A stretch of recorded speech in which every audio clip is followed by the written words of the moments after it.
하나님의 말씀 보시겠습니다. 하나님의 말씀은 민수기 35장 1절에서 15절과 33절에서 34절의 말씀을 보겠습니다. 민수기 35장 1절에서 15절 그리고 33절에서 34절의 말씀을 봅니다. 제가 가진 성경 구약 성경 255페이지에 있습니다.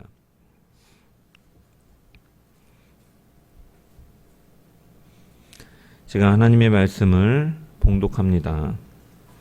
여호와께서 여리고 맞은편 요단 강가 모압 평지에서 모세에게 말씀하여 이르시되 이스라엘 자손에게 명령하여 그들이 받은 기업에서 레위인에게 거주할 성읍들을 주게 하고 너희는 또 그 성읍들을 두르고 있는 초장을 레위인에게 주어서 성읍은 그들의 거처가 되게 하고 초장은 그들의 재산인 가축과 짐승들을 둘 곳이 되게 할 것이라. 너희가 레위인에게 줄 성읍들의 들은 성벽에서부터 밖으로 사방 1000규빗이라.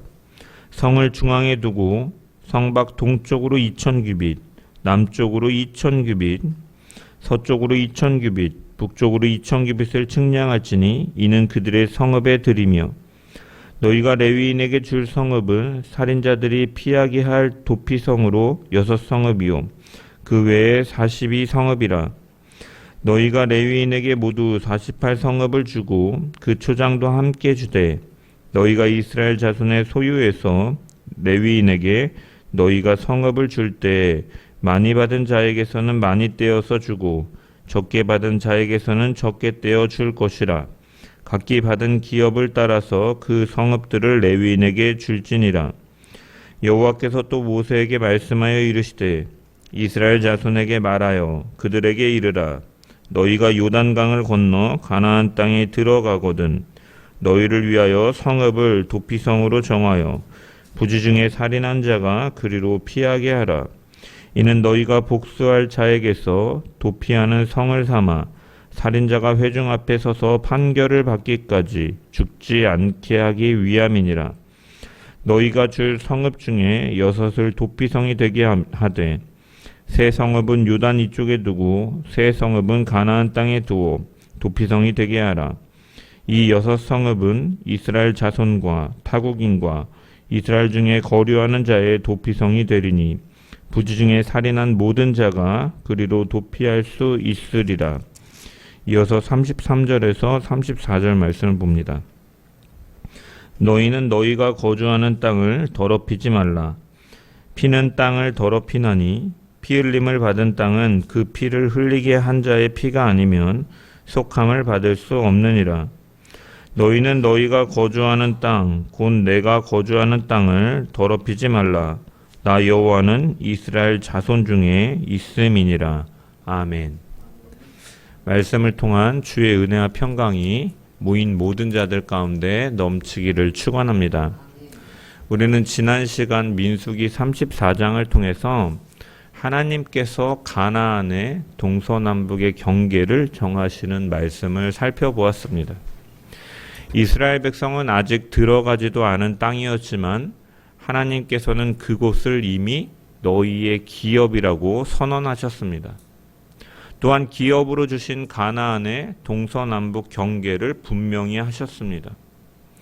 이 말씀은 가나안 땅이 전쟁의 결과로 생겨난 소유가 아니라 하나님께서 아브라함과의 언약에 따라 하나님께로 주시기로 선언한 선물로 주심을 의미하는 것이죠.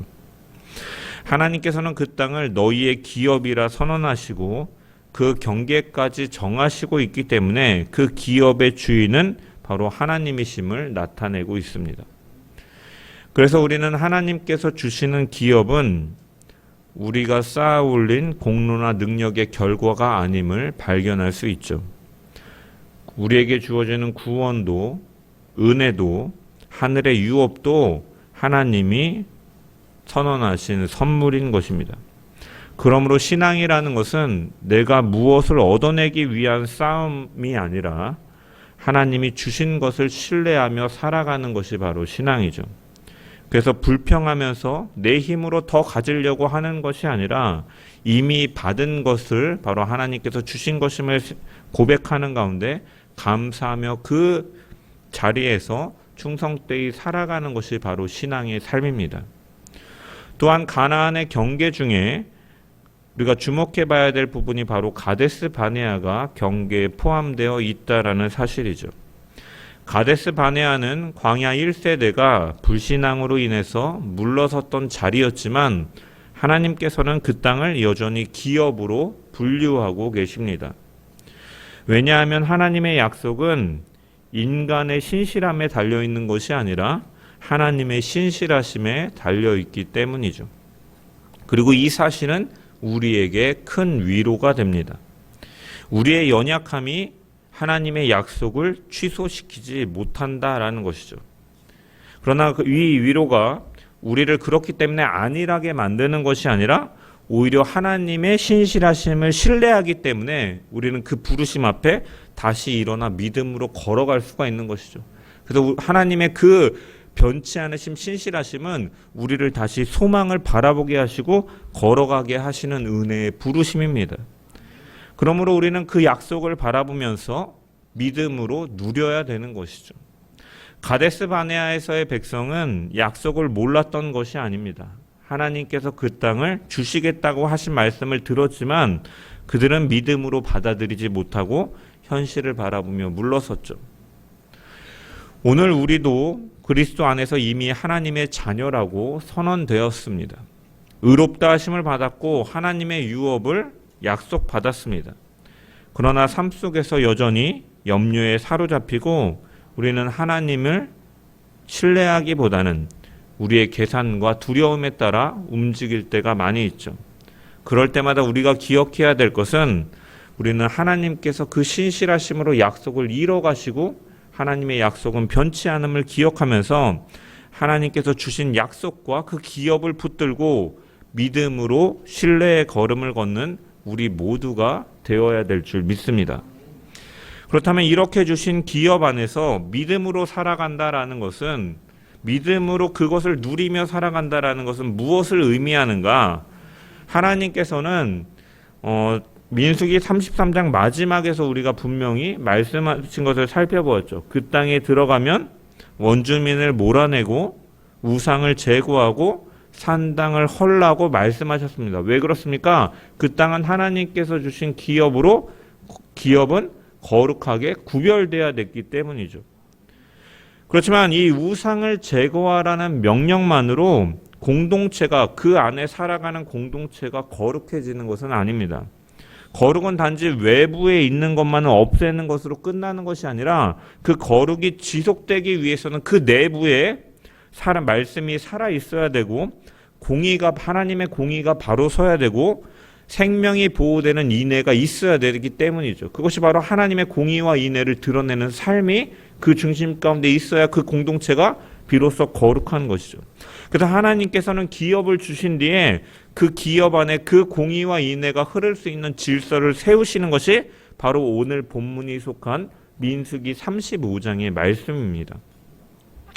민수기 35장은 이 레위인의 기업에 대해서 그리고 도피성에 대해서 말씀하고 있습니다. 레위 사람을 모든 지파 가운데 흩어두신 것은 그들의 삶 가운데 이스라엘 백성들의 삶 가운데 말씀이 있어야 되고 예배가 세워져야 됐기 때문이죠. 또한 도피성을 두신 것은 무엇입니까? 감정과 보복이 생명을 경시하지 않도록 또한 그러한 감정으로 인하여 공동체가 무너지지 않도록 하나님께서는 안전장치를 마련하신 것이죠. 그래서 정의와 그 보호가 함께 작동하도록 하나님께서는 정하신 것이죠. 그리고 35장의 마지막에서 하나님께서는 이렇게 말씀하고 계시죠. 너희는 너희가 거주하는 땅, 곧 내가 거주하는 땅을 더럽히지 말라. 나 여호와는 이스라엘 자손 중에 있음이니라 라고 이 말씀이 35장의 중심으로 하나님께서 주신 기업의 목적이 무엇인지를 드러내는데 그것은 바로 그 거룩과 공의와 인애와 이내의 질서 속에서 살아가는 목적은 무엇이냐? 하나님의 임재다라는 것이죠. 그래서 하나님이 거하시는 땅이 되기 위해서 그 땅 안에서는 말씀의 질서와 생명의 질서가 세워져야 된다라고 말씀하고 계신 것이죠. 그래서 오늘 우리는 이 35장의 말씀을 통해서 하나님이 주신 기업 안에 어떠한 거룩의 질서를 하나님께서 세우시는지를 살펴보고, 그리하여서 하나님이 거하시는 공동체가 어떠한 모습이어야 되는지, 그래서 우리의 삶과 교회 안에 무엇이 세워져야 하는지를 깨닫고 그 말씀을 통해 새롭게 세워지는 시간 되기를 주의 이름으로 간절히 축원합니다. 그래서 1절부터 3절의 말씀을 다시 읽어보면 이렇게 기록되어 있습니다. 여호와께서 여리고 맞은편 요단강가 모압 평지에서 모세에게 말씀하여 이르시되 이스라엘 자손에게 명령하여 그들이 받은 기업에서 레위인에게 거주할 성읍들을 주게 하고 너희는 또 그 성읍들을 두르고 있는 초장을 레위인에게 주어서 성읍은 그들의 거처가 되게 하고 초장은 그들의 재산인 가축과 짐승들을 둘 곳이 되게 할 것이라 라고 말씀합니다. 가나안의 경계를 말씀하신 하나님께서 이제 그 땅에 무엇을 두시는지에 대해서 말씀하고 계시는데, 각 지파가 기업을 얻은 후에 그 기업 중에서 레위 사람들에게 성읍을 주라라고 명령하고 계신 것이죠. 하나님께서는 이미 민수기 18장 20절에 이렇게 말씀하셨습니다. 여호와께서 또 아론에게 이르시되 너는 이스라엘 자손의 땅에 기업도 없겠고 그들 중에 아무 분깃도 없을 것이나 내가 이스라엘 자손 중에 내 분깃이요 내 기업이니라 라고 말씀하셨죠. 그래서 레위 지파는 다른 지파들처럼 땅을 기업으로 받지 않는데, 왜냐? 그들의 기업은 땅이 아니라 하나님이시기 때문이죠. 이처럼 하나님께서는 의도적으로 레위 지파에게 땅을 기업으로 주지 않으십니다. 그 이유는 그 레위 지파, 하나님이 분깃이고 하나님이 기업이 되는 이 레위 지파가 공동체 속에 흩어져서 그 중심 가운데 살아감을 통해서 이스라엘 전체의 중심이 무엇이어야 하는지를 보여주기 위함인 것이죠. 만약에 모든 지파가 동일하게 땅만을 기업으로 받았다면 살아가면서 이스라엘 백성들의 관심은 자연스럽게 그 땅을 얼마나 잘 관리하고 얼마나 거둬들이고 얼마나 넓히는가에 집중되었을 것입니다. 하지만 하나님께서는 그 레위 지파를 그 땅의 소유를 하는 그러한 구조 밖에 두시고 그 지파를 공동체 각각에 흩어 두심을 통해서 그 목적이, 그들의 땅에 사는 목적이 하나님이 중심이 되어야 됨을 나타내고 계시는 것이죠. 그래서 3절에서 5절 말씀을 보면 레위인에게 성읍과 그 주변 목초지를 초장을 주라라고 말씀하시는데, 7절에서 그 성읍은 48성읍이라고 기록되어 있고, 이 48개의 성읍들은 한 지역에 뭉쳐 있는 것이 아니라 이스라엘 모든 각 지파의 기업 안에 흩어져 있는 것이죠. 이것이 매우 중요한 의미입니다. 레위인들은 율법을 가르치고 제사를 담당하고 하나님을 섬기는 지파이죠. 그들의 생계는 땅의 수확이 아니라 하나님께서 공급하여 주시는 11조에 달려 있는 것이죠. 그러므로 하나님께서는 이 레위 지파를 흩어서 각 지파에게 놓으셨다라는 것은 이 예배와 말씀이라는 그 중심을 한 군데다만 둔 것이 아니라 각 지파 안에 하나님을 기억하도록 일상 속에 말씀이 들리도록 하신 것이죠. 그래서 땅을 차지했다라고 해서 너희가 그 삶의 안주함을 통해서 하나님을 잊어버리는 삶이 아니라 하나님을 말씀을 날마다 붙들고 예배하는 자로 서갈 수 있도록 하나님께서는 흩어두신 것이다라는 거죠. 그리고 이것은 공동체 전체를 향한 메시지입니다. 가나안은 풍요의 땅이지만 그 풍요의 근원은 땅 자체에서 오는 것이 아니죠. 가나안 땅은 젖과 꿀이 흐르는 풍요의 땅이라고 불리지만 그 풍요는 자동으로 주어지는 것이 아닙니다. 신명기 11장을 보면은 하나님께서는 애굽 땅은 발로 물을 대는 땅이지만 가나안은 하늘의 비를 기다리는 땅이다라고 말씀하시죠. 애굽의 풍요는 그 늘 흐르는 나일강을 통해서 그들의 풍요로움이 있지만 가나안 땅의 풍요는 어디에서 오느냐? 하늘에서 온다라는 것이죠. 그래서 이른 비와 늦은 비가 내려야 씨가 자라고 열매가 맺히는 것입니다. 이 말은 풍요의 원인이 땅 자체에 있는 것이 아니라 하늘에 계신 하나님께 있다라는 말인 것이죠.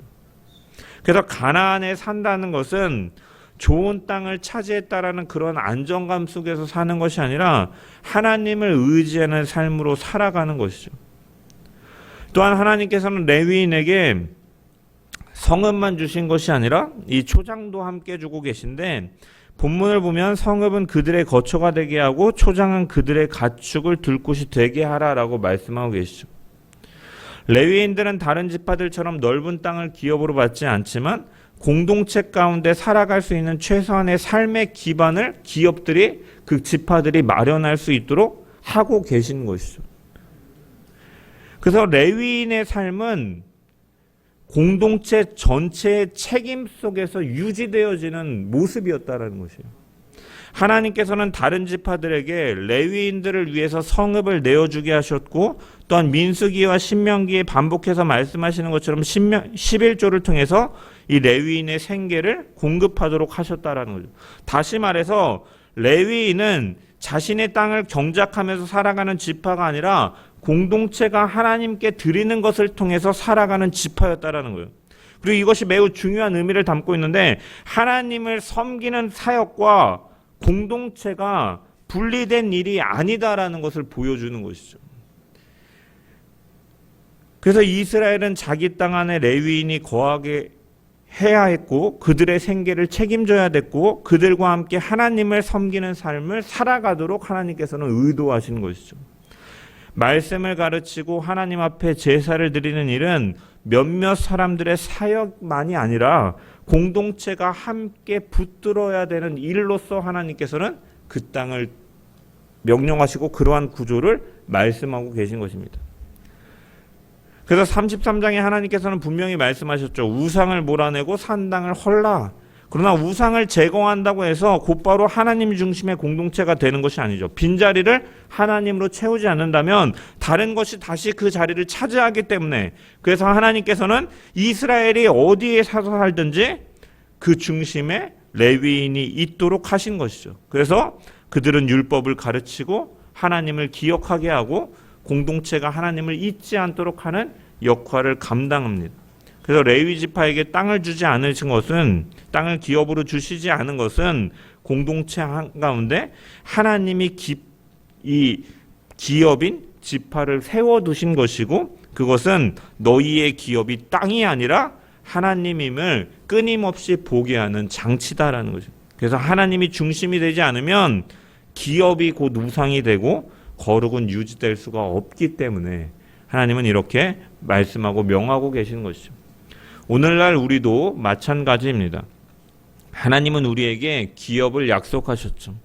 그러나 그 기업이 거룩하게 유지되기 위해서는 우리에게는 말씀과 예배가 늘 중심에 서 있어야 된다는 것. 레위인이 그들의 삶의 중심에 있었고 모든 공동체가 그 일들을 감당할 수 있도록 함께 나아갔던 것처럼 우리의 삶의 중심에는 언제나 하나님을 향한 말씀과 하나님께 영광을 돌리는 예배가 중심이 되어야 된다는 것입니다. 예배가 중심이 아니라 주변으로 밀려가게 되고, 말씀이 살아있는 순종으로 나타나는 것이 아니라 형식적인 반복에 머물게 되면 어느새 다른 것이 우리의 중심에 앉게 되는 것이죠. 하지만 말씀이 선포되고 예배가 바로 서 있을 때 우리는 하나님 중심이 되는 것이죠. 그래서 우리의 일상 속에 거룩을 나타내기를 원하고 거룩이 있기를 원하고 하나님의 임재함 가운데 동행함께 살아가길 원한다라는 것은 우리의 말씀과 예배가 우리의 삶의 중심이 되어야 되는 줄 믿습니다. 그 거룩을 지켜나가기 위해 우리의 중심에 말씀과 하나님을 향한 예배와 하나님께 영광을 돌리는 그 삶이 우리의 중심 가운데 늘 잊혀지지 않기를 주의 이름으로 간절히 축원합니다. 또한 9절의 말씀을 보면 하나님께서는 모세에게 다시 말씀하시는데, 이제 그 이후에 보면 도피성에 대해서 말씀하고 계시죠.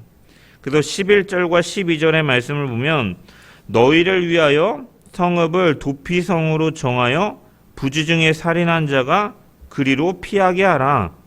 이는 너희가 복수할 자에게서 도피하는 성을 삼아 살인자가 회중 앞에 서서 판결을 받기까지 죽지 않게 하기 위함이니라 라고 말씀하고 있습니다. 도피성은 이 11절이 밝히고 있는 것처럼 부지 중에 사람을 죽인 자를 보호하기 위한 제도이죠. 즉각적인 보복으로 죽임을 당하지 않도록 판결 전까지 보호하는 장치입니다. 이스라엘 사회에서는 가족이 죽임을 당하면 가까운 친족이 복수할 수 있었습니다. 12절에 복수할 자라고 이렇게 번역된 말은 히브리어로 고엘이라는 단어인데 이 고엘은 되찾는 자, 기업을 무르는 자라는 의미로, 기업을 잇는 자라는 의미로 성경에서 사용되어지는 단어이죠. 그래서 고대 근동사회에서는 국가적인 형벌 체계가 오늘날처럼 정비되어 있지 않기 때문에 가까운 친족이 정의를 실행하는 방식이 있었던 것이고, 그래서 이 19절에도 보면은 피를 보복하는 자는 그 살인한 자를 자신이 죽일 것이니라고 이렇게 말씀하고 있는 것처럼 이 피의 보복은 가족의 권리를 회복하는 자라는 의미를 가지고 있는 것이고, 그래서 율법에서도 인정된 법적 장치입니다. 다만 하나님께서는 이것이 무분별하게 사용되지 않도록 감정적인 보복이 하나님의 정의를 가리지 않도록 도피성 제도로 이것을 제어하고 계시는 것이죠. 그래서 이 도피성은 고의적 살인자를 보호하기 위한 제도가 아니죠. 22절과 23절의 말씀을 보면은 이렇게 기록되어 있죠. 악의가 없이 우연히 사람을 밀치거나 기회를 엿봄이 없이 무엇을 던지거나 보지 못하고 사람을 죽일 만한 돌을 던져서 죽였을 때 이는 악의도 없고 해하려 한 것도 아닌즉이라고 말씀합니다. 이와 반대로 16절의 말씀을 보면은 이렇게 기록되어 있죠. 만일 철 연장으로 사람을 쳐 죽이면 그는 살인자니 그 살인자를 반드시 죽일 것이요 라고 말씀하죠. 이처럼 율법은 고의와 비고의, 의도적인데 의도적이지 않은지, 그리고 부지 중에 일어난 사건과 계획적인 살인을 엄격히 구별하고 있죠. 그래서 도피성은 무작정 죄를 눈감아주는 제도가 아니라 감정적인 보복이 그 정의를 넘어서지 못하도록 세우신 하나님의 공의와 그 인애의 질서인 것입니다. 그래서 하나님께서는 이 도피성 6곳을 두라고 말씀하시죠. 13절에 보면 너희가 줄 성읍 중에서 6을 도피성이 되게 하라. 그리고 이 6 성읍은 14절의 말씀처럼 요단 동편의 3곳, 요단 서편의 3곳으로 나누어 두고 있는 것이죠. 그리고 이렇게 하시는 것은 균형 있게, 그래서 누구든지 그곳으로 달려갈 수 있도록, 피신할 수 있도록 하기 위함인 것이죠. 왜냐? 피난처가 너무 멀리 있으면 피할 수 없기 때문에, 의미가 없기 때문에. 그래서 하나님께서는 이스라엘 어디에서든지 비교적 쉽게 갈 수 있는 위치에 도피성을 두심을 통해서 생명을 보호하는 길을 이렇게 나타내고 계신 것이죠. 그래서 하나님께서 이 생명을 보호하는 길은 일부에게만 허락한 것이 아니라 공평하게 이렇게 세 곳 두심을 통해서 누구든지 어느 지파에 속해 있든지 어디에 살고 있든지 달려갈 수 있도록 길을 열어두신 것이죠. 그래서 억울한 죽음이 감정적인 보복으로 이어지지 않도록 하나님께서는 공동체 안에 생명을 지키는 통로로서 마련한 것이 바로 도피성입니다. 그러므로 연약한 사람이 도움을 구할 수 있고 상처 입은 사람이 보호받을 수 있고 억울한 일이 공의 안에서 다뤄질 수 있도록 그 원리가 바로 이 도피성에 있다라는 것이에요. 그래서 그 오늘날의 공동체, 하나님께서 하나님의 거룩을 따르고 하나님의 공의와 인애가 드러나는 공동체는 이렇게 생명이 이렇게 가벼이 여겨지지 않고 연약한 사람, 억울한 사람이 보호받고 도움을 받을 수 있는 공동체가 바로 하나님께서 세우신 공동체임을 우리는 도피성 제도에서 우리는 깨달을 수가 있는 것이죠. 또한 도피성은 단순히 숨는 장소가 아닙니다. 12절을 보면 이렇게 말씀하고 있죠. 회중 앞에 서서 판결을 받기까지 죽지 않게 하기 위함이라. 회중 앞에 서서 판결을 받기까지. 이 말은 도피성이 단순히 숨어있는 장소가 아니라 공의가 판단되는 과정 안에 있다라는 뜻인 것이죠. 그래서 개인의 감정이 정의를 대신하는 것이 아니라 공동체가 공의를 판단하도록 하게 하심을 통해서 하나님은 개인의 분노가 공동체 전체의 질서를 넘어뜨리지 않도록, 무너뜨리지 않도록 공의의 질서를 세우신 것이 바로 이 도피성 제도이다라는 겁니다. 중요한 것은 하나님께서 왜 이것을 이스라엘 기업 안에 두셨는가라는 거죠. 그래서 33절에 보면 이렇게 말씀하고 있습니다. 너희는 너희가 거주하는 땅을 더럽히지 말라. 피는 땅을 더럽히나니 피 흘림을 받은 땅은 그 피를 흘리게 한 자의 피가 아니면 속함을 받을 수 없느니라. 그래서 피 흘림은 단순한 개인 범죄가 정도가 아니라 땅을 더럽히는 일이다라고 말씀하고 계시죠. 여기서 더럽히다라는 것은 단순한 오염을 가리키는 말이 아니라 이 제의적인 단어입니다. 그래서 성막이 부정해지는 것처럼 이 피 흘림으로 인해서 땅이 부정해진다라는 의미인 것이죠. 그럼 왜 피가 땅을 더럽히냐? 생명이 피에 있기 때문이죠. 레위기 17장 11절에 보면 육체의 생명은 피에 있음이라 라고 말씀하죠. 그래서 피는 생명을 가리키는 표지이고 무고한 피가 흘려졌다라는 것은 하나님이 주신 생명이 짓밟혀졌다라는 의미이기 때문에 그 피를 무고한 사람 감정 속에서 이러한 살인이 일어나고 생명을 빼앗는 일들이 일어나면 그것은 하나님의 생명이신 하나님과 멀어지는 일이기 때문에 그것은 더럽혀지는 부정한 일이다라는 것이죠. 그러면서 그렇기 때문에 하나님께서는 34절에 이렇게 선언하시는 거죠. 너희는 너희가 거주하는 땅 곧 내가 거주하는 땅을 더럽히지 말라. 나 여호와는 이스라엘 자손 중에 있음이니라. 이 말씀 속에는 곧 생명을 가볍게 여기는 공동체는 하나님의 임재와 양립할 수 없다, 같이 갈 수 없다라는 의미인 것이죠. 그래서 이 하나님의 임재가 나타나는 거룩의 공동체는 단지 어떠한 제의적인 것만으로 유지되지 않는다라는 것이에요. 제사를 많이 드린다, 예배를 많이 드린다 해서 찬송을 크게 부른다 해서 하나님이 임재하여 계신 것이 아니다라는 것이죠. 말씀이 중심이 되고 하나님을 향한 예배가 살아있고 그 하나님을 향한 예배가 살아있기에 하나님의 성품을 닮아서 공의와 인애가 흘러가고 하나님께서 허락하신 생명을 존중하는 질서 가운데 서 있는 공동체가 하나님이 함께 하시는 공동체임을 우리는 오늘 본문을 통해서 분명히 발견할 수 있는 것입니다. 하나님이 거하시는 공동체는 생명이 보호받는 공동체입니다. 약한 사람이 단순히 이 생명이 존중받는 것은 단순히 살인하지 않는 공동체를 가리키는 것이 아니라 그 하나님께서 빚으시고 만드신 생명 하나하나를 소중히 여기고 존귀하게 여기고 대하는 것을 가리키는 것이죠. 그래서 약한 사람이 무시당하지 않고 상처 입은 사람이 방치되지 않고 억울한 일이 감정 속에서 이루어지는 것이 아니라 의로움 속에서 다뤄지는 공동체가 바로 하나님이 거하시는 이 생명이 보호받는 공동체다라는 것이죠. 그럴 때 하나님께서는 그 가운데 거하신다라는 것이죠. 그래서 거룩은 예배당 안에서만 유지되는 것이 아니라 공동체의 삶 속에서 내 이웃을 사랑하고 내 이웃을 존귀하게 여기고 그들을 대하는 태도에서도 나타나고 드러난다라는 것이죠. 또한 이 도피성 제도는 우리가 구속사의 빛 아래에서 우리가 볼 수가 있는데 히브리서 6장은 믿음을 떠나지 말라라는 권면 이후에 하나님의 약속의 이 확실함을 강조하고 있습니다. 그래서 이 히브리서 6장 18절의 말씀을 보면 이렇게 말씀하죠. 앞에 있는 소망을 얻으려고 피난처를 찾은 우리에게 큰 안위를 받게 하려 하심이라라고 말씀합니다. 여기서 히브리서 기자는 이 신앙을 가진 믿음을 가진 성도들을 피난처를 찾은 우리라고 표현하고 있죠. 그래서 이 피난처를 찾았다라는 이 표현이 바로 구약의 도피성 제도를 배경으로 하는 것이에요. 부지 중에 살인한 자는 보복자를 피해 이 도피성으로 달려가야 되는데 그 안에 들어가야만 살 수 있고 판결을 받기까지 보호받을 수 있기 때문에. 그런데 이 도피성은 그러면서 일시적인 아까 살펴본 것처럼 일시적인 보호를 가리키지만 그래서 이 35장 25절에 보면 이렇게 말씀하죠. 그는 거룩한 기름 부음을 받은 대제사장이 죽기까지 거기 거주할 것이라. 이 도피성 안에서 보호받을 수 있는 기간은 대제사장이 이제 죽기까지만 거기서 보호받을 수 있고, 제사장이 죽고 나면 보호받지 못하는 일시적인 보호죠.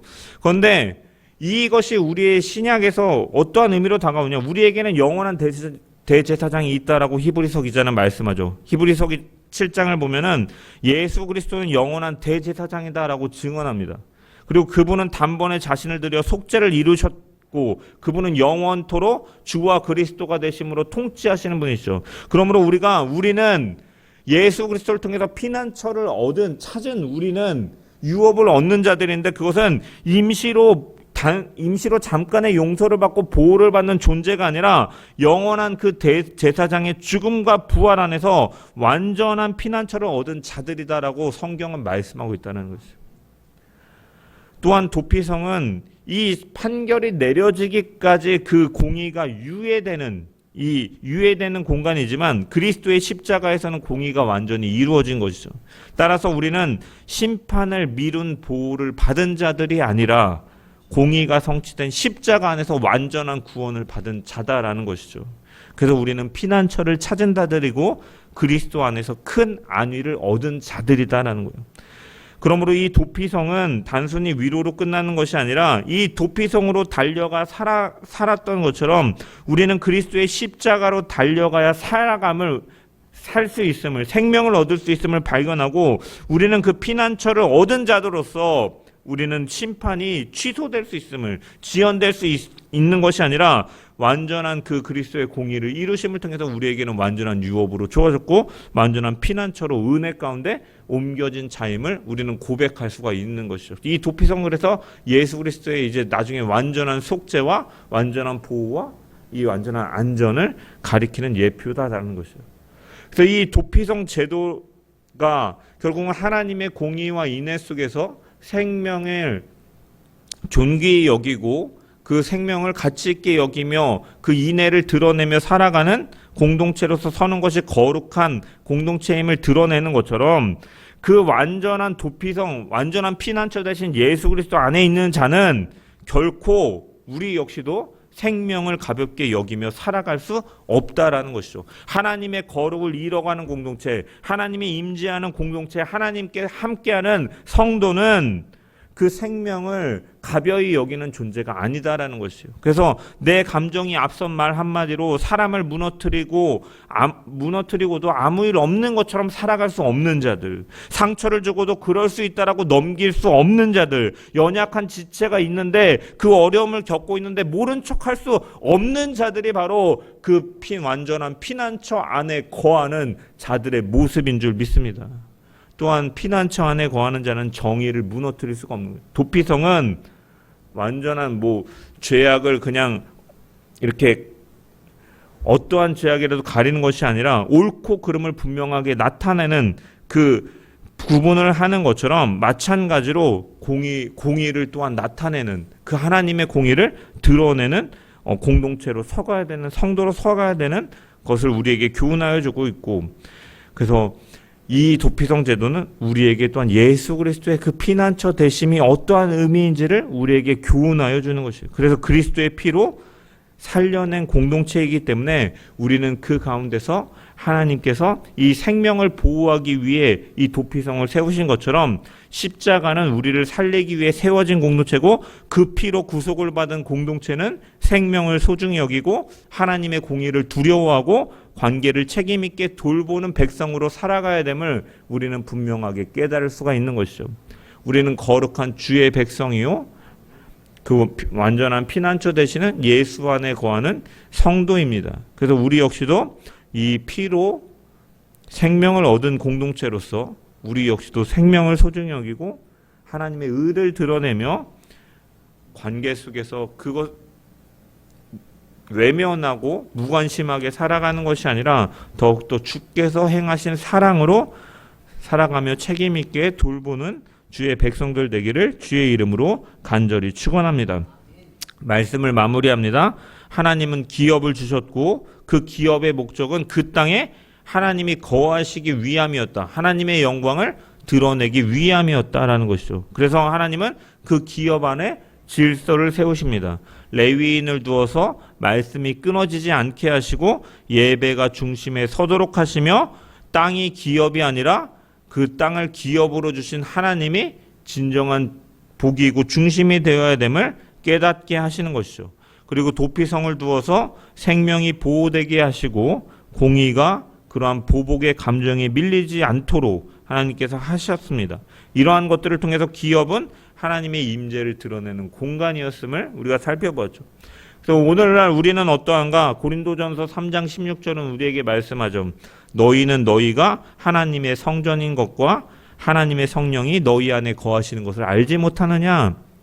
우리는 이 완전한 피난처를 얻은 자로서 하나님의 영이 거하시고 하나님과 함께하는 성도, 그리스도의 피로 살려낸 공동체, 하나님이 함께하는 자들이다라는 것이죠. 그렇다면 우리는 그 은혜에 합당한 공동체로 서야 되는 것이죠. 성도로 서야 된다는. 그래서 말씀이 언제나 중심에 있고 살아 움직이는 성도요 교회가 되어야 되고, 예배가 언제나 중심을 잡는 성도요 교회가 되고, 생명이 보호되고 회복되는 그러한 축복의 통로로서의 성도, 그러한 교회가 되어야 될 줄 믿습니다. 그런 공동체 위에 하나님의 임재는 머무시고 그 거룩은 흔들리지 않는 줄 믿습니다. 그 기업은 이미 우리에게 주어졌습니다. 그 기업 안에 거룩을 세워가는 그 책임을 하나님께서는 우리에게 맡기셨습니다. 하나님이 거하실 만한 공동체로 서는 것, 하나님의 영광을 드러내는 공동체요 성도로 서는 것, 그것이 바로 우리가 감당해야 될 믿음의 삶인 줄 믿습니다. 그렇게 더욱 말씀을 붙들고 예배를 지키고 생명을 귀히 여기는 공동체로 서서 하나님을 기쁘게 하시는 기업들 되기를 주의 이름으로 간절히 축원합니다.